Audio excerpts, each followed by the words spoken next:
स्वागत है आप सभी का आपके अपने YouTube चैनल में। तो कैसे आप सभी बताइए, आप सभी मस्त होंगे ठीक है। तो थोड़ा सा कुछ आंख में प्रॉब्लम है, उसकी वजह से चश्मा लगाना पड़ा, शौक से नहीं लगा हूँ ठीक है। चलिए आगे आ जाते हैं और वर्णमाला का इतिहास देख लेते हैं।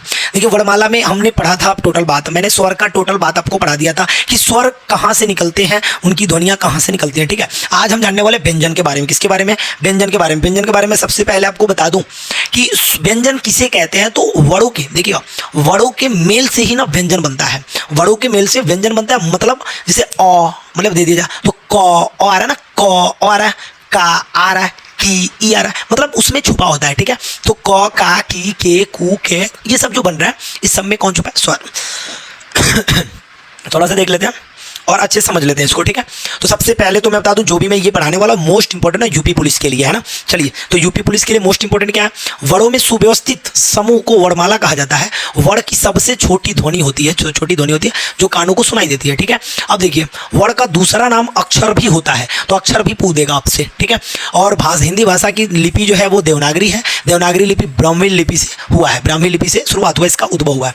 हिंदी भाषा की सबसे छोटी इकाई ध्वनि को भी कहिए, वर्ण को भी कहिए। हिंदी वर्णमाला में 52 वर्ण होते हैं, स्वर की संख्या 11 होती है। मैं बता रहा हूँ आपको, स्वर की संख्या यहाँ पे 11 होती है और पूरे कितने होते हैं? 52। आपको अच्छे से याद कर लेना, इससे ज्यादा कंपटीशन में बात पूछा नहीं जाता है, बस देख ले अच्छे से।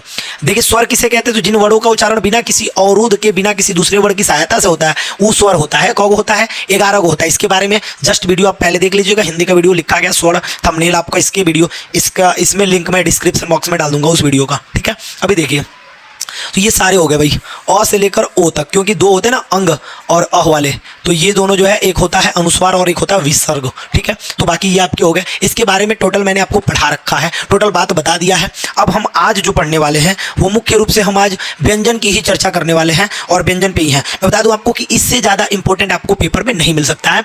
देखिए व्यंजन की बात कर रहे हैं तो भाई जिनका उच्चारण करते समय हम स्वर की सहायता लेते हैं, जिनको बोलने समय हम स्वर की सहायता लेते हैं, उसको हम क्या कहते हैं भाई मेरे? उसको हम कहते हैं व्यंजन। क्या कहते हैं? व्यंजन। अब देखिए कह रहे हैं कि भाई व्यंजन कहा जाता है, ठीक है। व्यंजनों की संख्या कितने? 33। 33 के बारे में वो आपके ना दिमाग में न डाल दिया तो जो कहना वो पूरा का पूरा दिमाग में आपके जाएगा। कैसे? देख लो मेरे भाई, बिल्कुल आराम से देखना, मजा आ जाएगा। देखो यहाँ पे देखो, देखो ध्यान से देखो, 33 दिखाएंगे आपको। सबसे पहले तो स्पर्शी दिखाएंगे। स्पर्शी कौग होगा? तो स्पर्शी होगा मेरे भाई 25 गो। कौग होगा? 25 गो। गुणा आता है ना, चलो दिखाते हैं। इन दोनों लाइन को थोड़ी देर के लिए भूल जाइए, इन दोनों लाइन को भूल जाइए अभी ठीक है। अभी इसको देखिए ध्यान से, क वर्ग आ रहा है, लो भाई पहला मैं लिख दे रहा हूँ यहाँ पे, फर्स्ट, सेकंड, थर्ड, और यहाँ मैंने लिखा फोर्थ, और यहाँ लिखा मैंने 5 ठीक है मेरे भाई। मैंने बोला इस दोनों लाइन को फिलहाल आप भूल जाने वाले हैं अभी, फिलहाल भूल जाइए, फिलहाल भूल जाइए। जितना मैं याद करा रहा हूँ उतना देखिए पहले, उतना देख लेते पहले ठीक है। ऊपर वाला अच्छे से समझ लेते हैं। चलिए ऊपर वाला अच्छे समझ लेते हैं। तो ये है आपका पहला, ये है दूसरा, ये है तीसरा, और ये है चौथा, और ये है पांचवा ठीक है। अभी देखिए कवर्ग पूरा का पूरा ध्यान से देखिए। कवर्ग किससे बोला जाता है? तो आप यहाँ पे लिख दीजिए कंठ। किससे बोला जाता है भाई मेरे? कंठ से ठीक है।